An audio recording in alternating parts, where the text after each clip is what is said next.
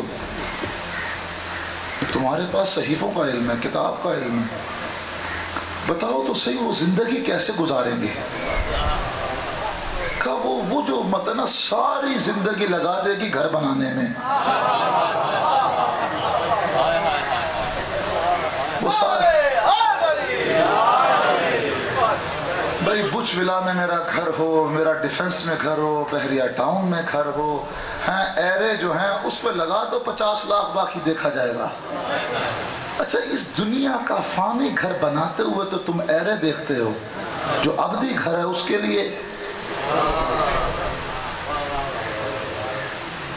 کبھی نہیں سوچا؟ جناب داؤد نے کہا کہ وہ ساری زندگی گھر بنانے میں لگا دیں گے۔ اچھا تو اس آخرت کے گھر کی فکر کب کریں گے؟ کہتی ہے 450 سالہ زندگی میرے بیٹے نے گزار دی، اپنا گھر نہ بنا سکا۔ روتی صرف اس بات پہ ہوں کہ وہ جوان مجھ سے جدا ہو گیا جس نے 450 سال میں جتنا کیا آخرت کے گھر کے لیے کیا۔ سامعین محترم دستے دب جوڑ کے جوانوں میں ایک جملہ کہہ رہا ہوں، میرا ساتھ دینا، خدا کے لیے میرا ساتھ دینا۔ تمہارا جس مکتب سے تعلق ہے اس علی نے کبھی اپنے دشمن کو دھوکے میں نہیں رکھا، چاہنے والے کو دھوکے میں کیسے رکھے گا؟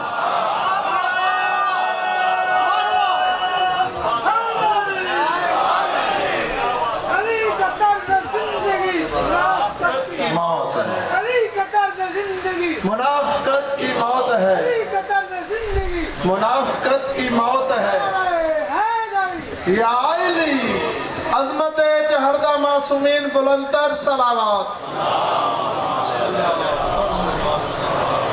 تقبل اللہ، خدا قبول کرے اس نیاز کو۔ ہے توجہ سامعین محترم، میرا ساتھ دیجئے۔ علی نے اپنے، اور میں کوئی خطیبانہ جملہ کہنے کا منبر حسینی سے عادی نہیں ہوں، اور یہ جملہ میں پیش کر رہا ہوں جو میں نے ایوان حسین کے منبر سے پیش کیا تھا۔ علی نے کبھی اپنے دشمن کو بھی دھوکے میں نہیں رکھا۔ خیبر کا معاملہ ہے، مقابلے میں مرحب ہے، یہودیوں کا سب سے بڑا شجاع جو اپنی زندگی میں کبھی کوئی جنگ نہیں ہارا، جس کی طاقت کا اور قوت کا اندازہ لگاؤ، ایک ہاتھ سے اونٹنی کے بچے کو گردن سے پکڑتا تھا اور دوسری طرف پھینک دیا کرتا تھا۔ توجہ کرنا سامعین محترم، دو نام ہوتے ہیں اکثر ہمارے، ایک نام ہے ہمارا ڈاکومنٹڈ معید اصغر، یہی میٹرک کی سند پر، یہی وفاق المدارس کی سند پر، یہی مدرسے میں، یہی آئی ڈی کارڈ پر، یہی ڈومیسائل پر، یہی پاسپورٹ پر۔ ایک نام ہوتا ہے جو گھر والے رکھتے ہیں، چھوٹو موٹو۔ علی کا ڈاکومنٹڈ نام جو پہلے کسی نے نہیں رکھا، وہ خدا نے رکھا تھا، محمد کے ذریعے علی مرحب یہ جانتا تھا کہ جو بدر و احد کا فاتح ہے میں اس علی سے لڑ رہا ہوں.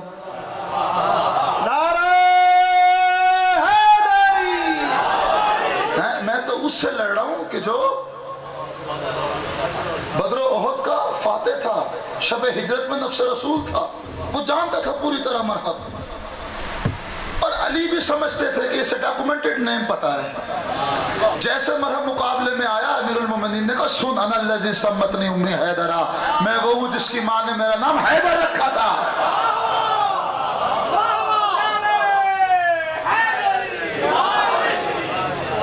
فوراً سکتے میں چلا گیا, اس سے بچپن کا ایک خواب یاد آ گیا.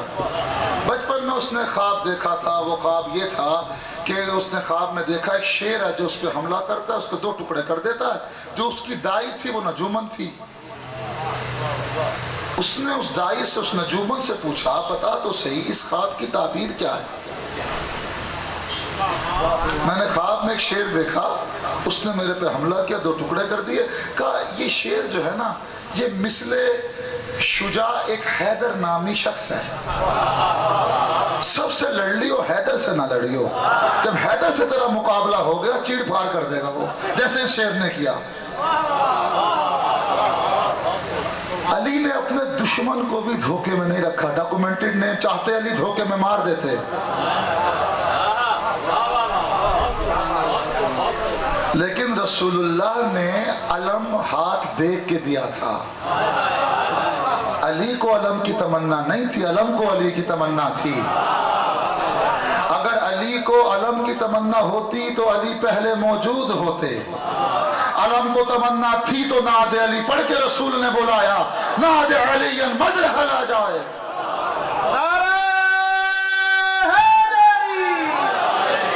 اور پھر خدا کا دشمن ہے, خدا کے دشمن کو کوئی ید اللہ ہی ہاتھ ہی مار سکتا ہے.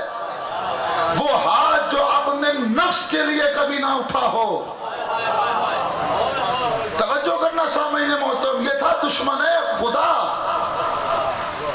اس کو دھوکے میں نہیں رکھا, اس کو دھوکے میں نہیں رکھا. کان الذی سمتنی امی حیدرہ, وہ جو خواب دیکھا تھا نا اس میں حیدر نامی شخص بتا دیا, میں وہ حیدر ہوں. میرا موضوع خیبر نہیں ہے, میرا موضوع زندگی پس زندگی ہے. تو میں یہ کہنا چاہ رہا ہوں سامعین محترم کہ حسین ابن علی امیر المومنین حسن مصطفیٰ سرکار ختم مرتبت, یہ ہستیاں وہ ہستیاں ہیں جو اپنے دشمنوں کو بھی دھوکہ نہیں دیتی. چاہنے والے کو کیسے کہہ دیں گی کہ بلینک پیپر لے کے آ جانا ہم شفاعت کرا دیں گے. 32% تم نے کرنا ہے, فیل ہو رہے ہوں گے, 33% کا ہم تمہارے شفاعت لگا کے تمہارا بیڑا پار کرا دیں گے. ہے توجہ, زندگی ویسے گزارو جیسے, اس کا ہدف معین کرو. سامعین محترم, جو لوگوں نے ترجمہ کیا نا کہ تقوی کا ترجمہ ڈرنا ہے, خدا کی قسم خدا ڈرنے والی شے کا نام نہیں. تقوی کا ترجمہ لحاظ کرو, اس کا لحاظ کرو, ہر لحظہ و لمحہ اس کا لحاظ کرو. پہلی نشست میں یہ عرض کیا تھا کہ خدا آپ کے لیے کوئی دسترخوان نہیں بچھائے گا, دسترخوان آپ نے بچھانا ہے. پہلی رات قبر کی رات دسترخوان آرام کا, جو بھی آپ نے نعمات الہیہ کا انتخاب اسی دنیا میں کرنا ہے. یہ دنیا اس کی مرضی سے گزارو گے تو وہ زندگی وہ آپ کی مرضی کے سامنے رکھے گا. وہ زندگی آپ کی مرضی سے چلے گی. سمپل سا فلسفہ, یہ زندگی اس کی مرضی پہ گزارو, وہ زندگی تمہاری مرضی پہ چلے گی. ہے توجہ. اور سامعین محترم یاد رکھنا, یہ جو موت ہے نا, موت یہ زندگی سے بڑی نعمت ہے. کل میں نے ایک بات کی تھی, جو جتنی پہلے خلق ہوئی ملا صدرہ کی تھیوری اتنی یاد ہے نا, الذی خلق الموت والحیات, موت کو پہلے خلق کیا, حیات کو بعد میں. تو موت زندگی سے, ہاں موت زندگی سے, موت کا تذکرہ پہلے. خدا کہتا میں نے پہلے حیات کو خلق کیا پھر موت کو نہیں, پہلے موت کو. اس کا مطلب یہ موت پہلے خلق ہو رہی ہے. جو بندہ اس دنیا میں آ رہا ہے وہ پہلے اپنی موت لکھوا کے آ رہا ہے. آئے محمد والے محمد کی بارگاہ میں لے کے چلتے ہیں اور پوچھتے ہیں کہ مومن کی موت جس نے زندگی یہ زندگی اس کی اطاعت میں گزاری ہو وہ زندگی کیا ہے؟ وہ زندگی جس نے پورے اپنا لحظہ و لمحہ وقف کر دیا. سامعین محترم بیسیکلی ہم نا زندگی کے مقصد کو نہیں سمجھے. زندگی کا بیسیکلی مقصد ہے بندگی. ہم نے بندگی کو اتنا اس لفظ کو خراب کر دیا کہ اسے ہم عبادت سمجھنے لگے. وَمَا خَلَقْتُ الْجِنَّ وَالْإِنسَ إِلَّا لِيَعْبُدُونَ میں نے جن و بشر کو خلق نہیں کیا مگر یہ کہ میری بندگی کرے نہ کہ عبادت. جب عبادت ترجمہ کرو گے تو تصور آئے گا عبادت گاہ کا.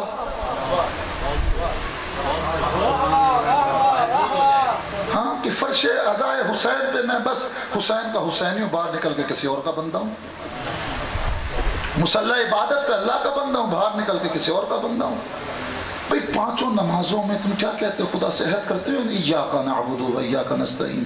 ہاں ہم تیرے بندے ہیں تیری بندگی کرتے ہیں اور تجھی سے مدد مانگتے ہیں.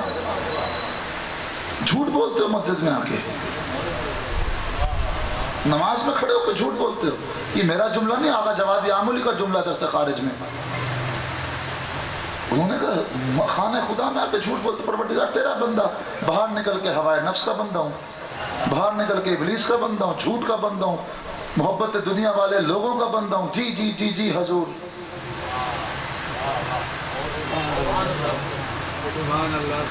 بندگی فزیکل ایکسرسائز کا نام نہیں ہے. توجہ کرنا سامعین محترم. بندگی فزیکل ایکسرسائز کا نام نہیں ہے. بندگی اس چیز کا نام ہے کہ وہ جب چاہے جتنی چاہے جیسے چاہے اتنی بندگی کرو. نعرہ تکبیر نعرہ رسالت نعرہ حیدری عظمت چہردہ معصومین بلندتر صلوات. زندگی آمد برائے بندگی زندگی بے بندگی شرمندگی. اس نے بندگی کے لئے خلق کیا. سامعین محترم اگر نماز عبادت ہے تو آپ فجر کی 4 رکعت پڑھ کے دکھائیں. بڑا اہم جملہ کہہ رہا ہوں. زکوٰۃ 2.5% ہے نا 10% دے دیں زیادہ غریبوں کے پیٹ بھر جائیں گے. خدا زکوٰۃ بھی منہ پہ دے مارے گا نماز بھی منہ پہ دے مارے گا. خمس 20% نہ دو 50% دے دو. ہے توجہ. حج 1 مہینے میں نہ کرو 12 مہینوں میں حج کرو. بھئی عبادت زیادہ ہی ہو رہی ہے نا. بات یہ نہیں ہے بندگی نام اس چیز کا نہیں ہے. نہ خدا تمہیں موسٹ ایفیشنٹ دیکھنا چاہتا ہے. ایفیشنسی نہ مارو.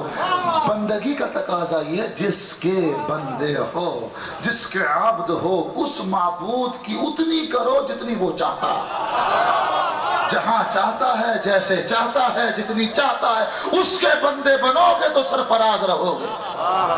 وہ اس لیے کہ اب جملہ کہہ رہا ہوں سامعین محترم میرا ذرا اس جملوں کا لحاظ کرنا. محمد عربی کائنات کی سب سے بڑی ہستی مخلوقات میں سب سے اول مخلوق افضل مخلوق حضور سرور کائنات کتنا بڑا منصب خدا نے عطا کیا. انسان کامل بھی تھے منصب نبوت بھی تھا منصب رسالت بھی تھا اولو العزمیت بھی تھی منصب ختم نبوت بھی ذات محمد مصطفیٰ میں منحصر تھا. لیکن معراج نہ نبی کو ہوئی نہ رسول کو ہوئی نہ اولی العزم کو ہوئی. سبحان الذی اسری بعبدہ معراج ہوئی ایک بندے کو جو بندگی کی معراج پہ تھا.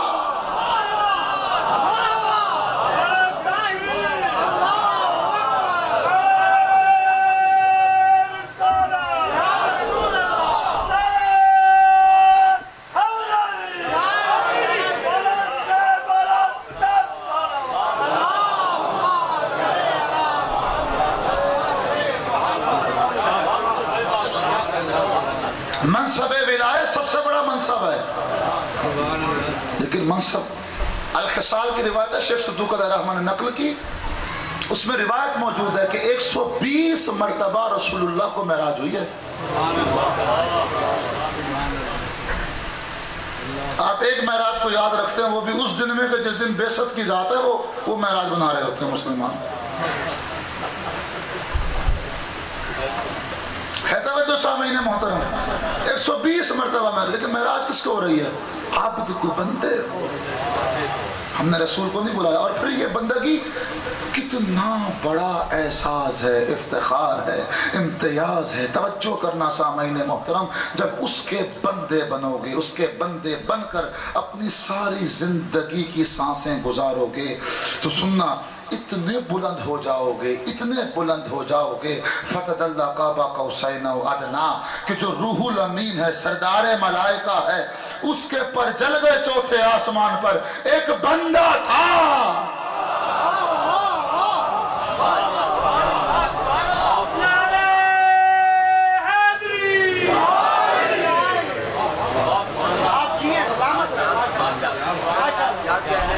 ولایت کی ڈیفینیشن کروں؟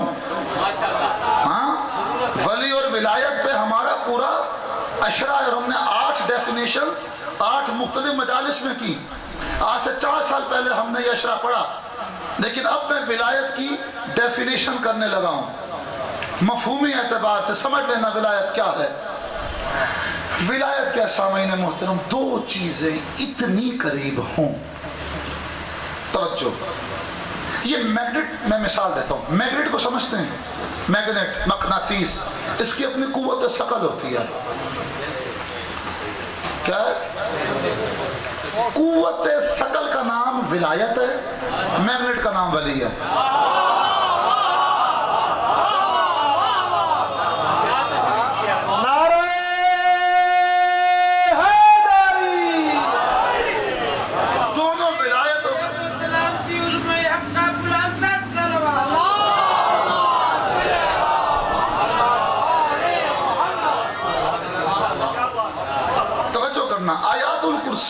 آیات الکرسی میں سامعین محترم بہت توجہ. 3 آیات جو آپ پڑھتے ہیں، اللہ ولی الذین آمنوا یخرجہم من، یہ میرے میگنیٹ والے فلسفے کو قرآن نے چینلائز کیا ہے. توجہ کرنا. اللہ ولی الذین آمنوا یخرجہم من الظلمات الی النور والذین کفروا اولیاءہم الطاغوت یخرجونہم من النور الی الظلمات. توجہ، ہاں 2 ولایتیں ہیں. قرآن کہہ رہا اللہ بھی ولی ہے، طاغوت باطل بھی ولی ہیں. دونوں کی اپنی میگنیٹک فورس ہے.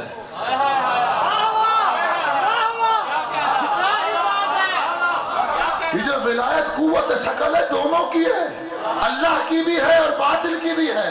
یہ تمہیں اختیار دیا کہ تم طاغوت کے اولیاء سے رشتہ جوڑتے ہو یا اس کی بندگی کرتے ہو. سامعین محترم بہت توجہ. جو غدیر میں آل محمد کی ولایت کا اعلان ہوا تھا وہ تھا منصب، نہ کہ بطور کمال. ولایت 2 قسم کی، ایک منصب، ایک عہدہ، جو خدا استعداد، لیاقت، قوت، بساط، ظرف دیکھ کے دیتا ہے. وہ جو ولایت فقط علی کی ولایت کا اعلان نہیں ہوا تھا، 14 کی ولایت کا اعلان ہوا تھا.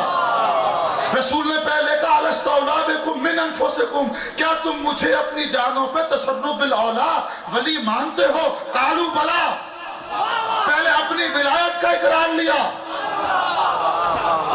اور کہا جس کا میں مولا، اس کا یہ مولا. اور کن تو پاسٹ ٹینس ہے، جس کا میں مولا تھا، آج سے یہ علی مولا ہے. علی سے مراد جو بھی علی کے نقش قدم پر علی کا بیٹا منصب امامت پر ہوگا وہ مہدی تک تمہارے ولی ہیں. توجہ کرنا. غدیر میں جو ولایت کا اعلان ہوا تھا وہ منصبی ولایت تھی. منصب میں اگر 14 کے علاوہ کسی 15ویں کو شریک کرو گے تو اللہ کے نظام میں یہ شرک ہے.